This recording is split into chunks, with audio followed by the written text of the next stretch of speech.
आढावा बैठक याच्यामध्ये 25 तारखेपर्यंत जिल्हा नियोजनचे उर्वरित असलेले पैसे हे पालकमंत्री माझी शिफारस असेल ती शिफारस जिल्हाधिकाऱ्यांच्या प्रशासकीय मंजुऱ्या याच्यातनं संपवून शून्य करण्याचा निर्णय आज आम्ही घेतलेला आहे। गॅस पुरवठ्याच्या बाबतीमध्ये आजपासून 30 हॉटेल व्यावसायिकांना गॅस आणि 10 छोट्या हॉटेल व्यावसायिकांना गॅस देण्याचा निर्णय आमच्या बैठकीत झालेला आहे।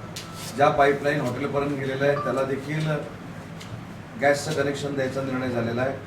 विमानतळ बांधकामाच्या संदर्भामध्ये 30 एप्रिलपर्यंत विमानतळाचं पूर्ण बांधकाम झालं पाहिजे अशा पद्धतीच्या सूचना दिलेल्या आहेत। रेल्वे स्टेशनच्या बाबतीमध्ये देखील काही सूचना दिलेल्या आहेत। त्याच्यानंतर मुख्यमंत्री माझी लाडकी बहीण योजना जी अतिशय महत्त्वाची योजना आहे त्याच्यामध्ये जे काही KYCचा प्रॉब्लेम झाला होता 49,936 महिलांच्या बाबतीमध्ये तर त्याच्यातल्या 43,586 39,929च्या अगेन्स्ट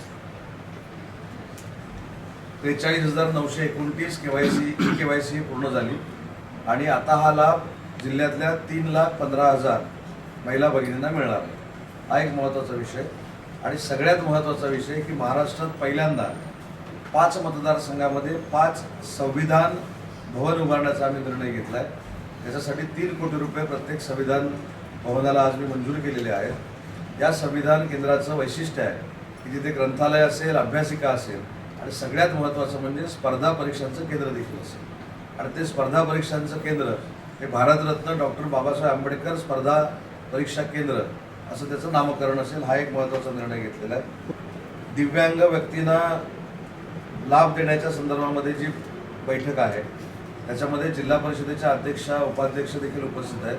त्यांना मी सूचना केलेल्या आहेत की 77 लाखाचा जो अहवाल तयार करायचा आहे तो त्यांनी सोमवारपर्यंत तयार करावा, माझ्या सहीला पाठवावा, तसा मी तो मंजूर करणार आहे। आणि अजून एक अतिशय महत्त्वाचा जो आम्ही निर्णय घेतला आहे की ते दिव्यांग व्यक्ती आहे त्यांना थेट 40 ते 60% जे आहेत त्यांना 12,000 रुपये, 60 ते 80% जे आहेत त्यांना 14,000 रुपये आणि 80 ते 100% त्यांना 16,000 रुपये असा द्यायचा धोरणात्मक आपण निर्णय घेतला। आता काही नगरपालिकामध्ये त्यांनी नियोजन वेगवेगळ्या पद्धतीने यावर्षीचं केलेलं आहे, त्यांना ती मी मुभा दिलेली आहे। पुढच्या वर्षीपासून जे पैसे दिव्यांसाठी येतील त्या पैशाला भागाकार जर केला, जेवढी संख्या येते तेवढे पैसे त्यांना वितरित करण्याचा आज आम्ही निर्णय घेतला। म्हणजे हा एक महाराष्ट्रातला अतिशय अभिनव कार्यक्रम दिव्यांगांच्या बाबतीमध्ये आम्ही सुरू करतो। तोच नियम पंचायत समितीला आहे।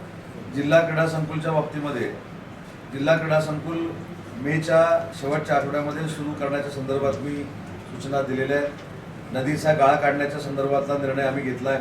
त्याच्यामध्ये जगबुडी नदीचा गाळा आपण काढतोय, वाशिष्ठी नदीचा आपण गाळा काढतोय, काजळी नदी म्हणजे हातखंब्याची जी नदी आहे तो गाळा काढण्याचा आम्ही निर्णय घेतला आहे। धामणसातला गाळा काढण्याचा निर्णय घेतला आहे। अर्जुना राजापूर आणि मुचकुंदी राजापूर या 2 नद्यांचा गाळा काढण्याचा निर्णय आज आम्ही घेतलेला आहे।